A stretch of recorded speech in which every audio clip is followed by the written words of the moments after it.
පුස්ත විමානේ පරසතු කොසොම සාදු වඳිමේ මාගේ ගෞතම සමීද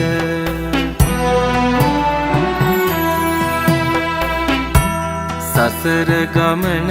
දුක බව දැනගත්තා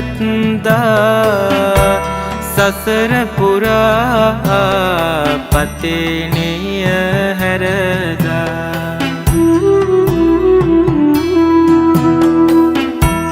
අතිර භවයේ සැනසුම් සුව සොයලා